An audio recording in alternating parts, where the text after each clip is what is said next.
tous les héros et salauds qui ont été mis sur notre chemin ont été placés là pour magnifier le héros du film de ma vie. Curieusement, l'action, tout le monde pense savoir ce que c'est.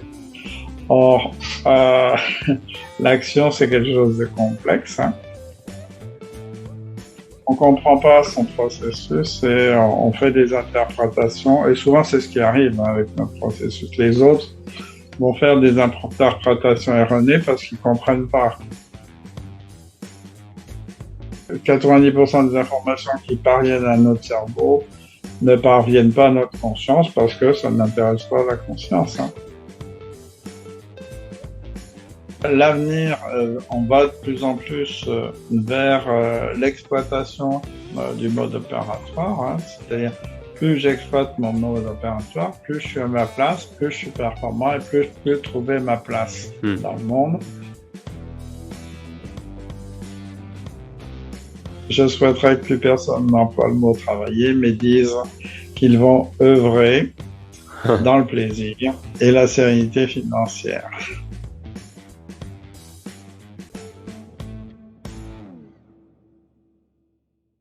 Je me nomme Valentin Collin, vous écoutez L'Autre Voix et mon guest aujourd'hui est Joël Guillaume.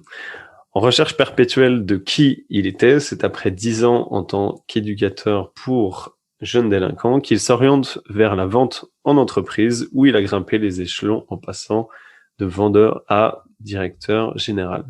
Depuis 25 ans aujourd'hui, il est indépendant où il opérait au début pour aider d'autres personnes à améliorer leur entretien de vente. Comme il l'énonce lui-même, aujourd'hui, il identifie le mode d'action dans lequel les gens sont en maîtrise et en excellence sans le savoir. Auteur d'un premier ouvrage intitulé « Vendre ses prestations de service » et puis d'un deuxième « Votre mode opératoire identitaire et itératif », c'est aujourd'hui que je reçois Joël. Joël, bienvenue sur L'Autre Voix. Bien, merci de m'accueillir. Et du coup, hyper content de te recevoir justement pour partager avec mon audience tes travaux et ce qu'est le mode opératoire où les gens justement sont pour le coup en excellence. Donc, ma première question avant justement d'aborder ce sujet, j'aimerais, avant d'expliquer justement ce qu'est ce processus d'action, j'aimerais savoir quel est ton rapport que tu entretiens avec l'excellence. Alors, quel rapport j'entretiens avec l'excellence? D'abord, il faut définir ce que j'entends par excellence. L'excellence, c'est le meilleur de soi. C'est pas par rapport aux autres. C'est le meilleur de soi par rapport à soi-même. Donc, ce que je vais chercher chez chacun d'entre nous, c'est en quoi on est excellent. Et donc, le rapport avec l'excellence, je l'ai trouvé par hasard. C'est en voulant aider des gens des cadres qui avaient perdu leur emploi et qui ne voulaient pas redevenir cadres ni salariés, qui voulaient se lancer comme indépendants. C'est en voulant les aider à mieux vendre leurs prestations que j'ai mis au point le concept de mode opératoire. Parce que la première question que je leur posais, c'était, mais vous avez signé un contrat la semaine dernière, vous démarrez dans 1 heure, qu'est-ce que vous faites avec vos clients? Et là, je n'ai jamais eu de réponse, ça a été vraiment ma grande surprise. Ils étaient experts, ils ne savaient pas dire comment ils procédaient. Ça, maintenant, je sais que c'est normal. C'est la plus grande vacherie qu'on puisse poser à un expert, c'est de lui demander, mais comment tu fais? Parce qu'il va expliquer plein de choses, sauf ce qu'il fait.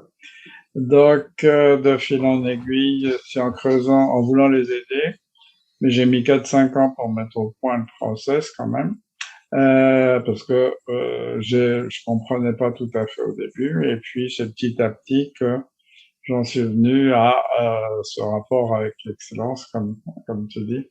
En fait, j'ai appelé ça excellence.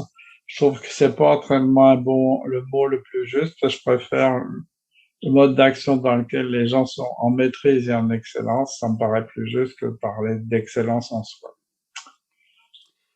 D'accord, bah écoutez, merci de la réponse.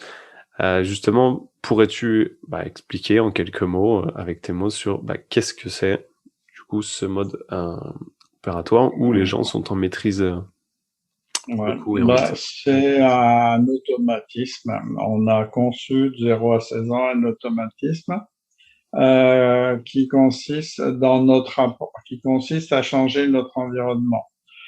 C'est dans le rapport à notre environnement qu'on a construit cet automatisme. Tout être vivant est impacté par son environnement et en retour va impacter son environnement.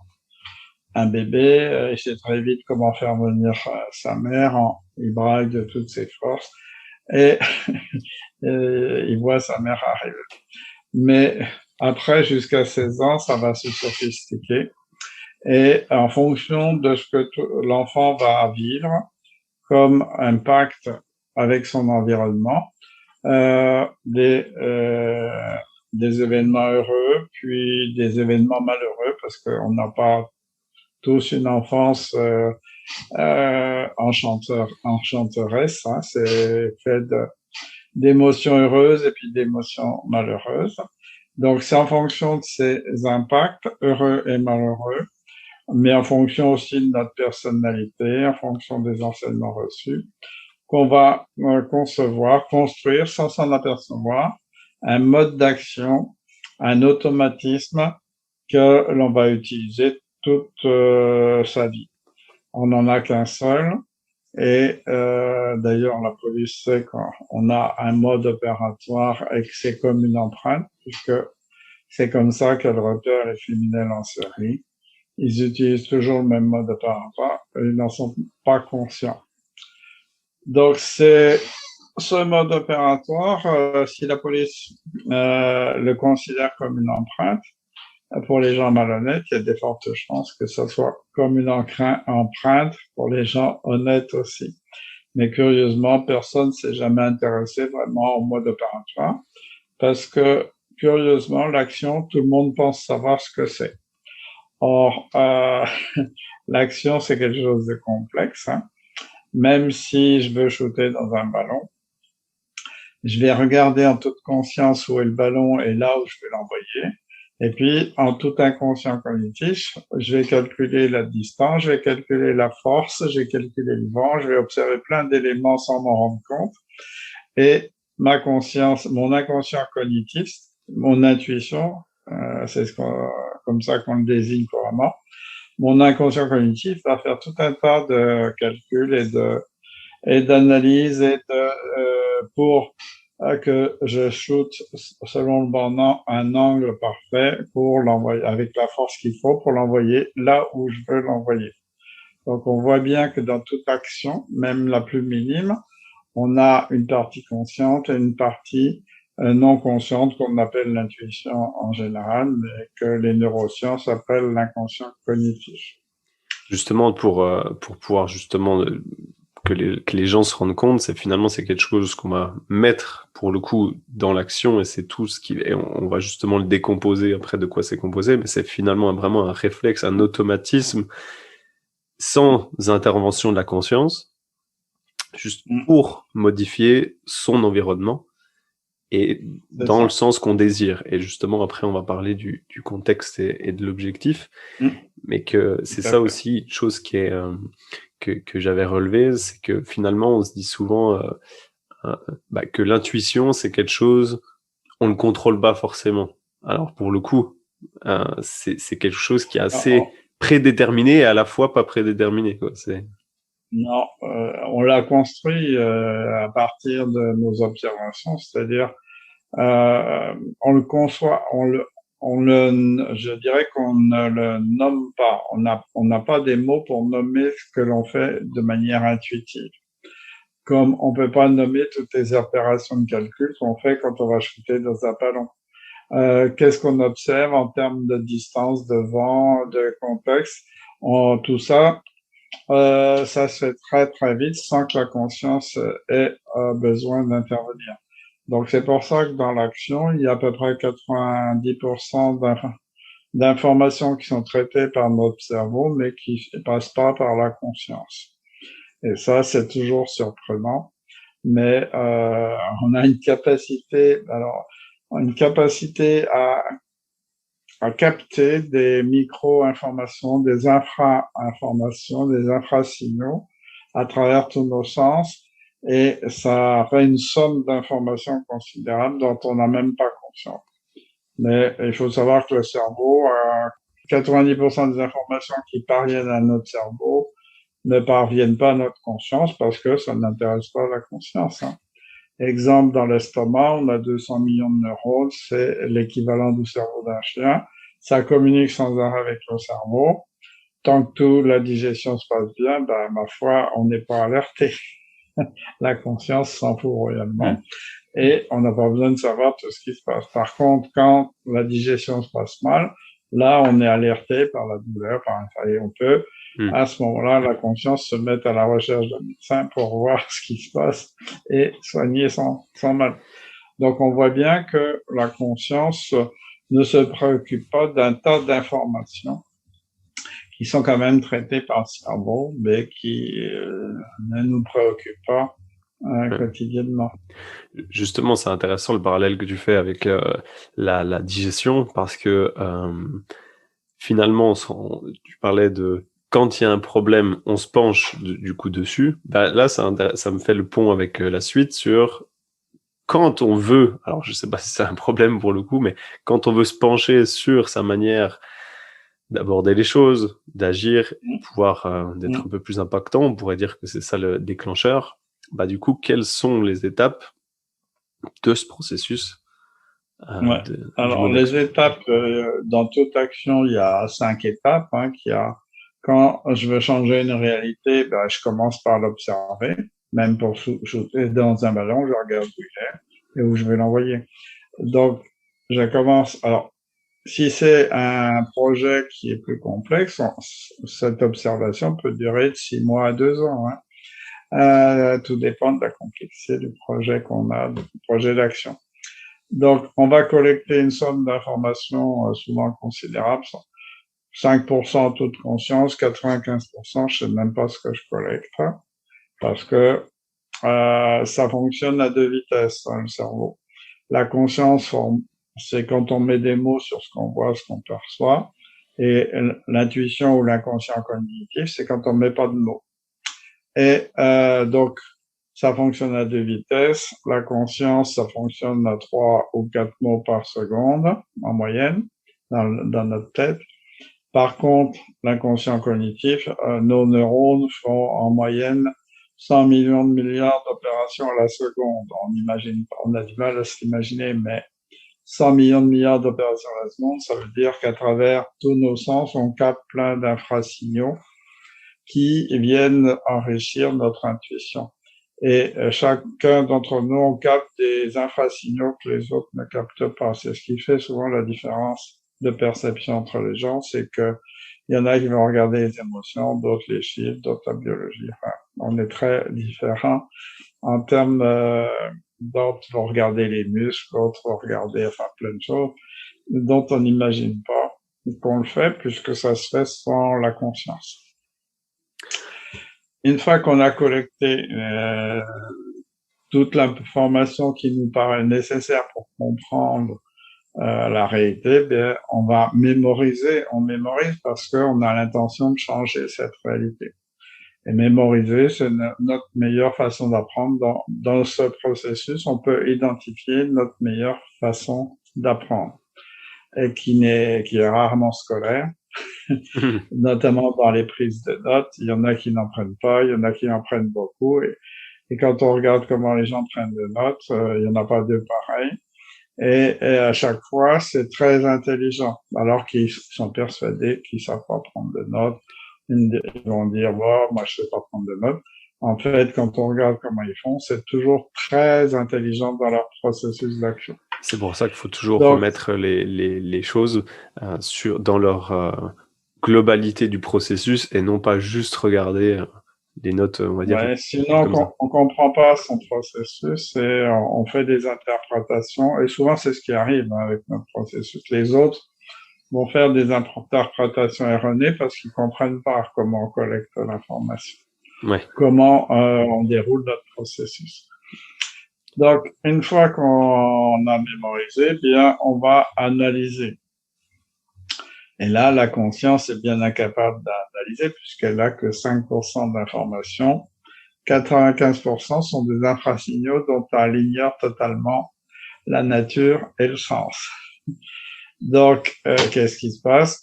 Qu'est-ce que vous faites quand vous pensez à rien? Et il y en a, c'est quand ils courent, il y en a, c'est quand ils épluchent les légumes, d'autres, c'est sous la douche, d'autres, c'est le matin en se levant. Tout d'un coup, je comprends. Parce que 100 millions d'opérations à la seconde, en backup, notre inconscient cognitif s'est penché sur cette réalité qu'on veut changer. Et à partir de tous les éléments collectés, à un moment donné, il nous fournit à la conscience la compréhension de cette réalité. Qu'est-ce qui manque? Quels sont les risques? Quels sont les obstacles? Qu'est-ce que j'ai quelle est la stratégie, la communication, la pédagogie qui est utilisée? Qu'est-ce qui va pas? Ça s'appelle l'analyse. Et là, chacun est très différent. Il y en a qui analysent les chiffres, d'autres les émotions, d'autres la stratégie, d'autres la communication.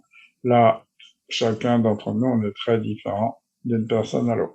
Je me permets, Oui. excuse-moi, je dis je voulais rajouter sur, c'est la chose qui fait que, à un moment donné, il faut que la conscience, justement, lâche prise pour pouvoir, justement, c'est le fameux Eureka qui arrive et finalement, c'est quand il était relâché qu'il nous sort ça. Donc, coïncidence ou pas, pour en discuter. Non, c'est très puissant et tout le monde peut le vérifier. Hein. D'ailleurs, une fois qu'on a, ce qui est intéressant, c'est de comprendre justement ce qu'on analyse. Et une fois qu'on a ces analyses, à ce moment-là, la conscience à nouveau va lâcher prise et va à 100 millions de milliards d'opérations à la seconde, va travailler pour fournir une solution, une action. Et c'est là que tout d'un coup, on a le Eureka qui arrive. Eureka, c'était Archimède dans son bain il y a déjà 2000 ans. Hein, donc, ça fonctionnait déjà comme ça. Et tous les inventeurs, tous ceux qui créent, parlent de ce moment presque instantané et qui surgit apparemment de nulle part.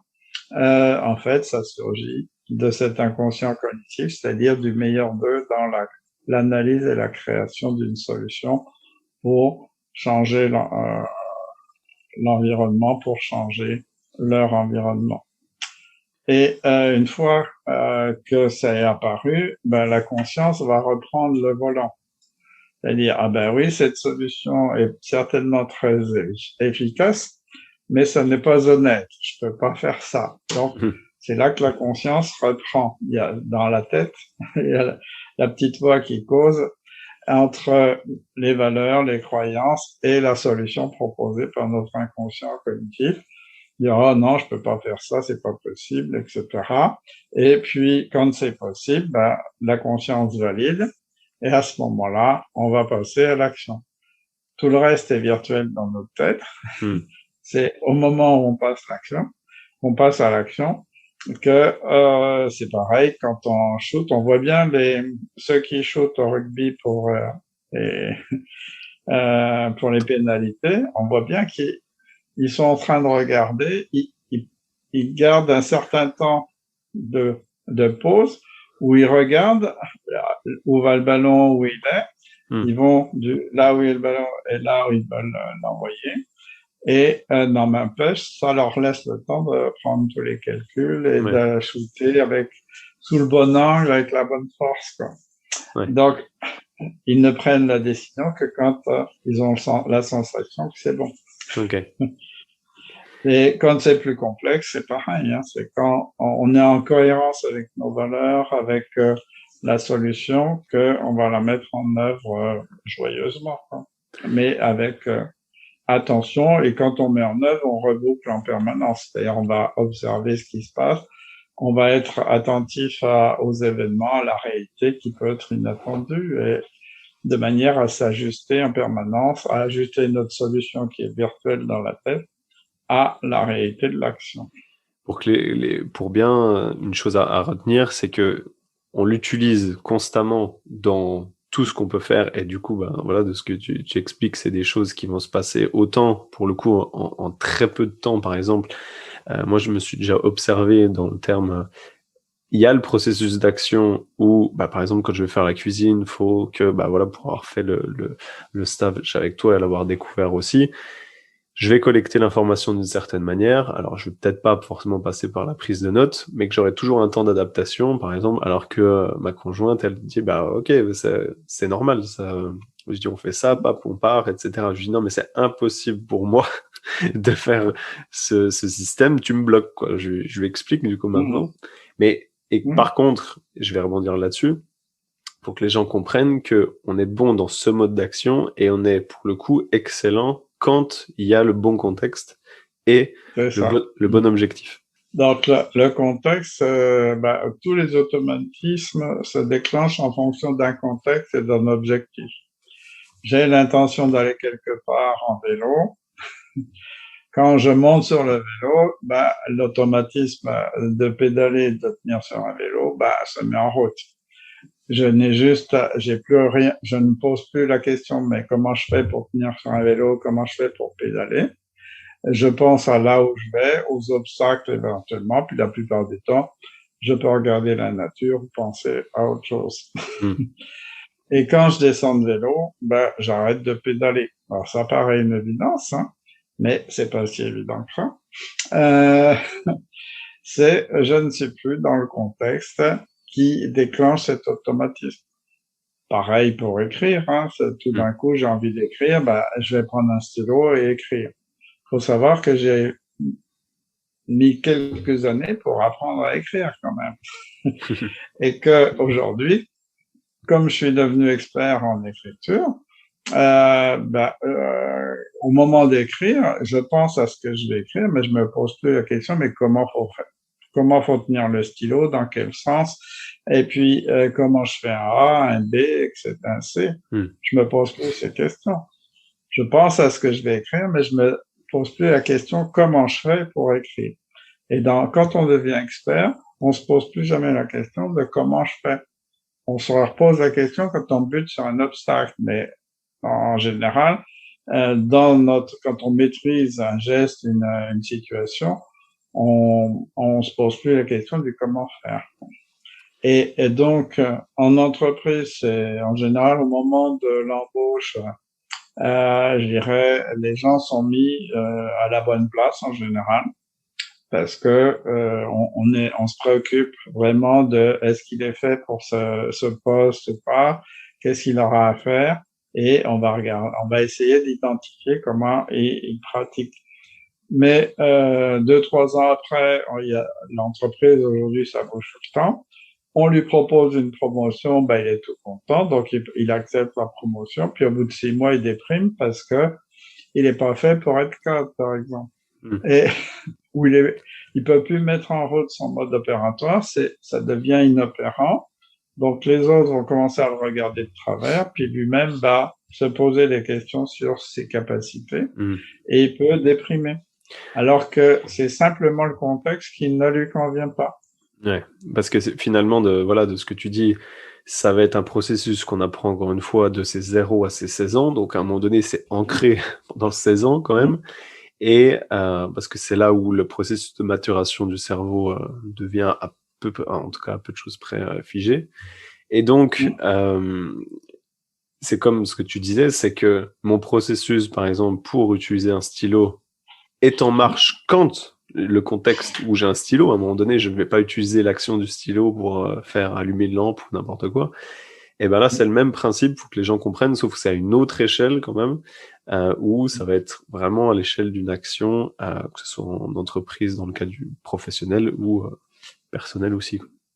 Oui, parce que là, il s'agit d'une action qui est faite pour changer le monde, modifier mon environnement et changer le monde. Ouais. Donc, il y a beaucoup plus d'analyse et de créativité. Et c'est dans l'analyse et la créativité qu'on prend du plaisir. Quand on effectue des tâches répétitives, on n'apporte rien, on va s'ennuyer vite, quoi. Et souvent, ceux qui ont des tâches répétitives, j'ai eu un postier, par exemple, il s'amusait à mettre les lettres dans des boîtes. Ça paraît répétitif. Mais lui, il s'amusait à observer le mouvement des boîtes et il avait réalisé qu'il fallait pas remplir les boîtes parce que quand on les déplaçait, il y avait toujours une lettre ou deux qui tombaient, il fallait les ramasser. C'était une perte de temps. Et il optimisait sans arrêt le processus. Et en fait, il s'amusait parce qu'il était créatif dans la gestion de ces boîtes aux lettres. Alors que pour beaucoup d'autres, ça aurait été jugé répétitif et inintéressant. Mais il s'est fait un peu rejeter par ses collègues parce qu'il allait trop vite. Oui, voilà. Mais comme il savait pas dire qu'il s'amusait à ça, ben les autres l'ont un peu rejeté parce que eux, ils pouvaient pas suivre sa rapidité. Justement, on rebondit exactement sur là où je voulais aller, qui est quel est justement le but et l'intérêt que chaque personne a à découvrir son processus d'action dans lequel il est en maîtrise et en excellence. Il y a plusieurs intérêts. L'intérêt premier, c'est de s'apercevoir qu'il a un domaine d'action où il excelle. Or, en entreprise, c'est souvent ça. Les salariés ils n'ont pas demandé de venir à ce stage. C'est leur patron qui les a obligés. Donc, ils arrivent avec la trouille au ventre en pensant s'ils trouvent rien, je vais avoir l'air de quoi devant mes collègues. En fait, c'est pas possible de trouver rien puisque tout être vivant, tout être humain est capable à un mode opératoire qui lui est propre. Donc, l'intérêt, c'est d'abord, ça donne plus de confiance, c'est de repérer ce mode opératoire parce que souvent on n'en a pas conscience. C'est de l'identifier, de le nommer parce que ça donne de la confiance pour soi-même, mais surtout, ça aide les autres à mieux comprendre comment je fonctionne. Souvent en entreprise, il y a souvent des collègues qui disent « Ah, je comprends ». Tout d'un coup, je comprends le fonctionnement de l'autre. Parce que, par exemple, il y avait un salarié, lui, il avait son mode opératoire, il n'en avait pas conscience, c'était de définir tous les critères dans une prise de décision, de définir tous les critères, il n'en oubliait aucun, et de les pondérer les uns par rapport aux autres. Mais il faisait ça pour toutes décisions, même celles qui pouvaient être prises en 30 secondes. Donc, en fait, il enquiquinait tout le monde. Et il disait, je suis pas bien dans cette entreprise. À partir du moment où il a découvert son mode opératoire et tout le monde l'a compris, eh bien, et lui-même a arrêté de le faire pour toutes les petites décisions, d'intervenir comme ça, de manière impromptue, sur chaque décision que chacun prenait. Par contre, quand il y avait une décision à fort enjeu dans l'entreprise, tout le monde l'appelait parce qu'il n'oubliait rien. Et donc, il était précieux dans la prise de décision quand les enjeux étaient forts. Mais tant qu'il se comprenait pas, il le faisait tout le temps, à tout bout de champ, là où il embêtait les autres. Par contre, là, il était utile, il n'était pas repéré. Alors que, ayant nommé et ayant pu être compris par les autres, ça a changé sa vie, quoi. Ouais.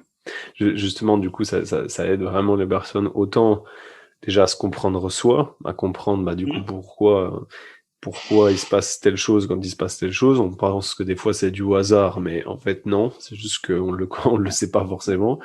Première chose. Deuxième chose, ça va être aussi par rapport aux autres, par rapport à dire voici en quoi je suis bon et dans tel contexte pour tel objectif.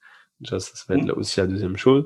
Donc, autant dans le contexte professionnel, comme tu viens de le citer, ça va être quelque chose où finalement mettre une personne à la bonne place pour son épanouissement et aussi les intérêts de l'entreprise, première chose.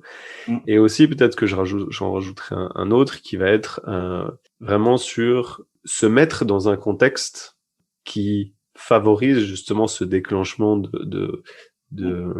et arrêter finalement de se mettre tout seul des bâtons dans les roues, clairement, sur son processus. Oui, c'est important choisir, soit comme salarié, choisir sa place dans l'entreprise, choisir son poste et son employeur, ou quand on est indépendant, c'est définir son offre centrée sur le meilleur de soi dans l'action, puisque des prestations, c'est une prestation, c'est de l'action. S'il n'y a pas d'action, c'est pas une prestation. Donc, plus je définis ma prestation à partir de mon mode opératoire, plus je me différencie de tous mes concurrents, parce que c'est original, ma façon d'agir, plus je vais vite et plus je m'amuse. Et la difficulté, c'est qu'on donne pas de valeur en général quand on s'amuse. Alors justement, j'y reviens vraiment juste après sur ce point-là et un peu le monde du travail. Avant ça, du coup, je voulais aller sur tout ce qui était l'aspect aussi, parce que quand on le découvre et que on se dit bon bah d'accord, voilà, tel est le processus et finalement des fois, enfin en tout cas pour ma part, il y avait des choses qui me parlaient, mais c'est finalement tu as mis des mots aussi sur ce que je pouvais vivre déjà. Et je voulais que tu parles justement de quelle est la place de l'identité narrative par rapport à l'intégration justement de ce processus, parce qu'il y a des fois des rejets qui peuvent être là. Ouais. Alors, l'identité narrative, Boris Cyrulnik appelle ça le récit de soi, mais c'est la même chose. L'identité narrative, c'est un concept qui a été émis par Paul Ricoeur. Alors, l'identité narrative ou le récit de soi, c'est je suis ce que je me raconte de moi. Tous les jours, je suis acteur, actrice, observateur, observatrice de mon action, et je réécris l'image que j'ai de moi en fonction de ce que j'ai vécu dans la journée.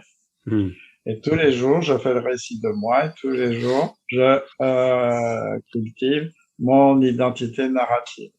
Et Boris Cyrulnik dit que c'est très important de le faire tous les jours parce que sinon, dans 5 à 10 ans, on se demanderait si on n'est pas quelqu'un d'autre, si on faisait pas ça.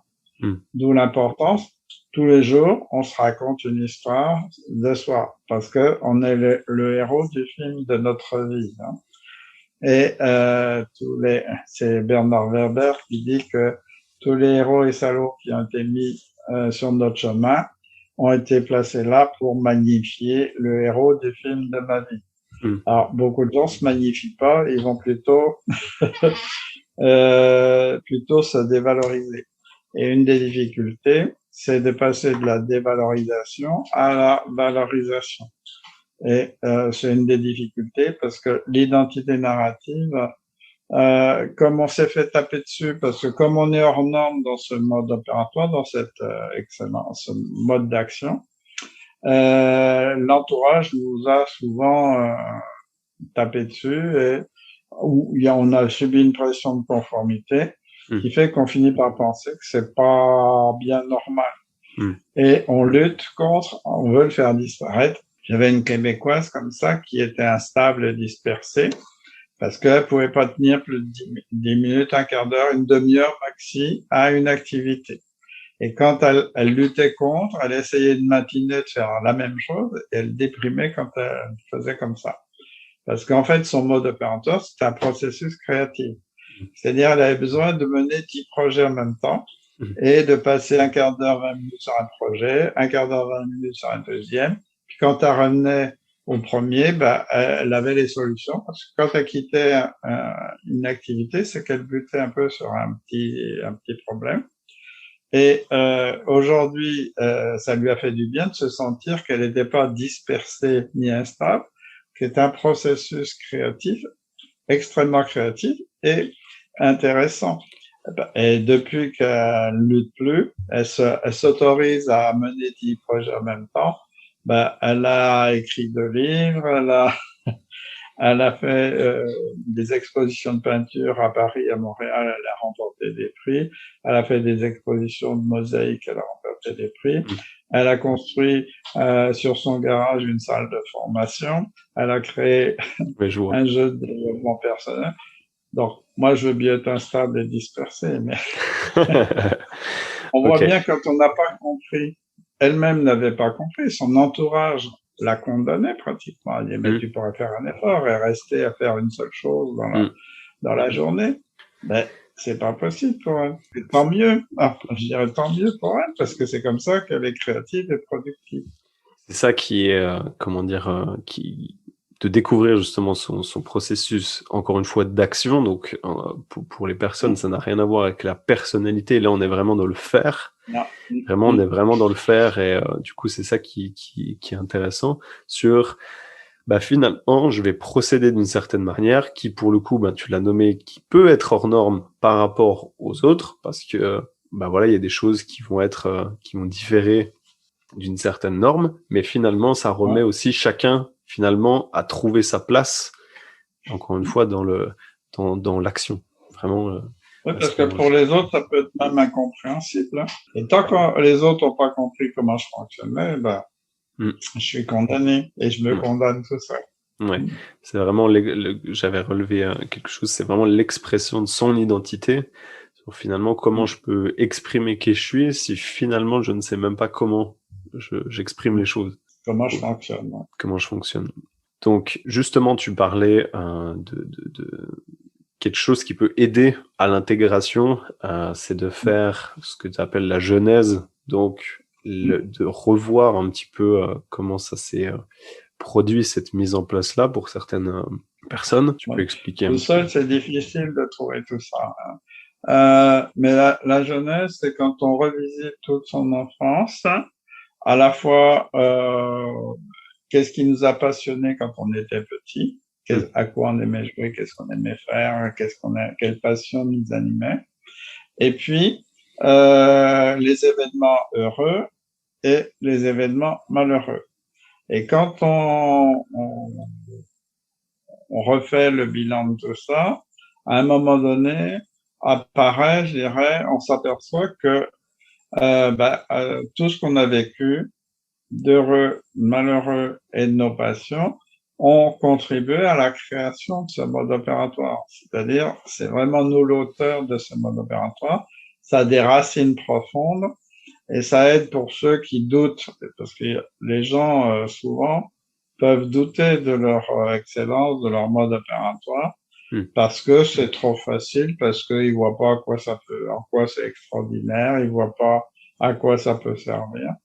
Et pour cela, faire l'exercice de la genèse, la création de leur mode opératoire, est extrêmement intéressant parce que on voit aussi comment ils ont créé leur propre système de valeurs. Leurs valeurs sont nées de toutes leurs expériences. Et leur mode opératoire et leurs valeurs ont des racines profondes dans leur enfance, ce qui fait qu'on peut regarder son enfance sous un autre jour, puisque tout ce qu'on a vécu a participé à ce mode opératoire, et on peut remercier tous ceux qui nous ont fait du mal d'ailleurs, parce que sans eux, on n'aurait pas ce mode opératoire. C'est grâce justement à ce qu'on a vécu qu'on s'est dit, peut-être que cet environnement-là que j'ai eu personnellement, je veux que ça change et que justement je peux. C'est pas forcément. Oui, du coup, ça change la vision qu'on a de notre enfance et on n'est plus la victime.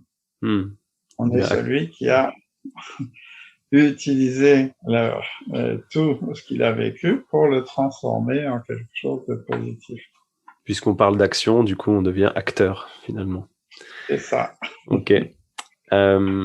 Justement, je voulais qu'on aborde aussi un point sur lequel je me suis penché à titre personnel sur comment favoriser, on va dire ce mot-là, son déroulement de processus, de son mode d'action, parce que je vais prendre un exemple qui est le mien, qui va être, ça a été sur deux plans, autant sur ça décomplexe aussi un petit peu, par exemple, cette recherche par exemple, pour ma collecte d'informations qui est assez vaste et sur plein de sujets différents, etc., de dire, finalement, je ne suis pas ce que tu disais dispersé, ça fait partie de ça.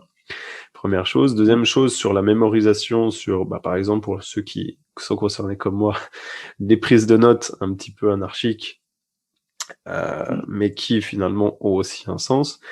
Et il y avait un point que j'ai pu, où là, ça m'a demandé pas mal d'observations, qui est sur le lâcher prise, qui va être bien différente en fonction des personnes, dont notamment il y a celui de Steve Jobs qui lâchait son esprit finalement pour trouver des solutions.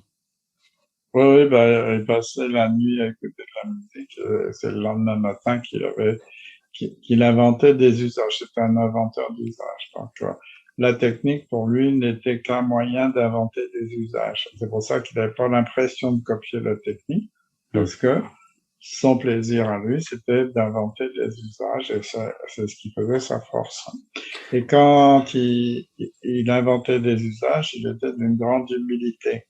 Hmm. Alors qu'en dehors, il était détestable. Il faisait tout pour se rendre détestable, d'ailleurs. Il sentait mauvais, il se lavait pas, il sentait mauvais, il insultait les gens. Et c'est quand il mettait en œuvre son mode opératoire, quand il était en train d'inventer des usages, là, il était d'une grande humilité et tout le monde adorait travailler avec lui. Hmm. Hmm. Donc vraiment, c'est pour dire, j'ai pris cet exemple-là qui pourra parler à plus de monde, qui justement, quand on commence à comprendre et à rentrer dans cet univers, en fait, ça emmène un autre niveau de compréhension.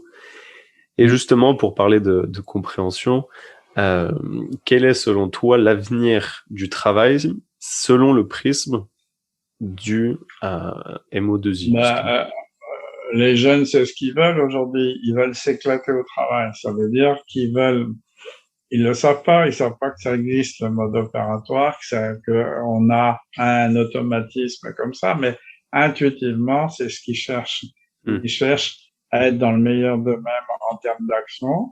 Et comme ce mode opératoire, c'est l'endroit où vraiment on s'éclate, comme disent les jeunes, c'est l'endroit où on prend du plaisir, où on est efficace, eh bien, c'est ce qu'ils cherchent aujourd'hui dans le travail, parce que la fidélité de l'entreprise, ils ont bien compris que ça n'existait pas, que l'entreprise n'était pas vraiment fidèle avec ses salariés ou ses cadres, qui pouvaient sauter d'un moment à l'autre. Donc, par contre, l'autorité, pareil, l'autoritarisme, ils n'en veulent plus. Ils veulent une vraie autorité de compétence, c'est-à-dire des gens autorité, ça veut dire faire grandir les autres. Donc, ce qu'ils attendent de l'autorité, c'est de les faire grandir. C'est pas d'être obéissant et soumis aux ordres imbéciles. Donc, l'avenir, on va de plus en plus vers l'exploitation du mode opératoire, hein, c'est-à-dire plus j'exploite mon mode opératoire, plus je suis à ma place, plus je suis performant et plus je peux trouver ma place dans le monde. Et donc, on va vers ça. Il restera toujours des tâches d'exécution. Mais même dans les tâches d'exécution, il y a des gens qui s'éclatent. Hein. J'ai raconté l'histoire du postier. Vu de l'extérieur, ça paraît répétitif et bête. Mais lui, il avait mis en œuvre son intelligence dans dans l'amélioration continue de ce processus. Donc, l'avenir, vraiment, je pense que la prise de la conscience et la connaissance du mode opératoire permettra à la fois aux employeurs et à ceux qui veulent être employés de mieux choisir leur poste et leur environnement, et à ceux qui veulent être indépendants de mieux définir une offre spécifique qui les différencie de tous les autres, puisque justement dans leur mode opératoire, par exemple, s'appeler coach, c'est une aberration. Commercialement, ça marche pas bien. Par contre, si je dis dans mon mode opératoire, c'est d'aider les managers qui sont en difficulté avec leurs clients, avec leur équipe, là, on sait là où je suis pertinent, et ceux qui ont un problème là vont venir me voir. Mais j'arrête de m'appeler coach. D'ailleurs, coach, formateur, tout ça, c'est des dénominations de salariés. Alors, quand je suis indépendant, ce qui intéresse les clients, c'est pas ma fonction. Ce qui les intéresse, c'est qu'est-ce que je peux leur apporter. Donc, c'est à quelle souffrance, à quel besoin, à quelle souffrance je réponds. C'est ça qui les intéresse. Et ne viendront que ceux qui auront perçu que je suis expert dans ce domaine-là, justement. Ok. Donc encore faut-il le définir. Voilà, encore faut-il le définir. Donc justement, tu fais une bonne transition. Une bonne transition, donc voilà, sur toutes les personnes, parce que là, ça a été une introduction justement à tout ce qui va être sur cette connaissance par rapport au processus d'action. Maintenant aussi, voilà, pour faire mon retour d'expérience très rapide sur ce que j'ai pu faire avec Joël, donc c'était en début juillet 2020. Ben, à titre personnel, je vous encourage du coup à faire cet entretien, du coup de découverte, pour, comme dirait, on dirait faire justement se faire accoucher de son mode opératoire. Parce que ça a enlevé beaucoup de frustration, beaucoup de perceptions qui étaient peut-être erronées de mon parcours sur plein d'aspects, autant comme je vous l'ai déjà mentionné sur différentes phases que je pouvais avoir. Et en plus, ça a apporté l'idée que aujourd'hui, par exemple, dans le poste que je vais occuper, de voir les choses dans lesquelles je dis oui, d'accord, je veux continuer, et d'autres pour lesquelles peut-être je serais moins, pour le coup, pertinent, ou par rapport à d'autres qui seraient plutôt sur le côté indépendant, à dire finalement quelle est la valeur réelle que vous offrez éventuellement à vos clients là-dedans. Maintenant, pour toutes en conclusion, ce que je voulais dire aussi, c'était que c'est une source finalement d'épanouissement sur et de compréhension de soi à l'étape, encore une fois, du faire, et je trouve qu'on en parle assez peu. Donc voilà, c'est pour ça que je voulais recevoir Joël ici. Donc si vous voulez aller plus loin, je vous encourage, du coup vous pouvez retrouver tous les stages que Joël propose sur son site, donc Joël Guillon excellence.fr. Il y a un tiret entre les deux. Un tiret entre les deux, mais je mettrai le lien. Okay, et puis éventuellement aller regarder on va dire le livre qu'il a sorti à ce sujet-là, si ça vous intéresse. Encore une fois, ça va plutôt aborder l'aspect scientifique de la chose. Donc, il me semble que tu as pour volonté, Joël, d'écrire un livre qui va plutôt s'adresser à un grand public, si je me trompe pas. Ouais. Okay. Là, je vais avoir le temps avec la Covid. Ouais. Ok, ça marche. Et aussi, actuellement, tu es en période où tu transmets ta méthode à travers un institut à des professionnels de l'accompagnement, justement, pour pouvoir que plus de monde puisse accéder justement en bénéficier. À ça, en bénéficier, voilà. Ok, ça marche. Est-ce que tu aurais un dernier mot, un message? L'idée, si vous voulez, que j'ai envie de partager, c'est qu'il faut arrêter de travailler, parce que le mot travail vient du latin trepalium, qui est un instrument de torture pour les esclaves, ce qui n'est pas rien quand même. Donc, je souhaiterais que plus personne n'emploie le mot travailler, mais dise qu'ils vont œuvrer dans le plaisir et la sérénité financière. Ok, écoutez, sur ces mots-là, je vous inviterai à aller approfondir le sujet si ça vous intéresse, à vous orienter vers Joël pour plus d'informations là-dessus. En tout cas, moi, je vous invite à écouter le prochain épisode, et j'espère que celui-là vous aura plu. Allez, merci beaucoup. Merci à toi. Si tu as apprécié l'épisode de ce podcast, je t'invite à t'abonner et à lui laisser 5 étoiles sur la plateforme Apple Podcast. C'est le meilleur moyen que tu as de faire grandir ce podcast. Alors je te remercie et je te dis au prochain épisode.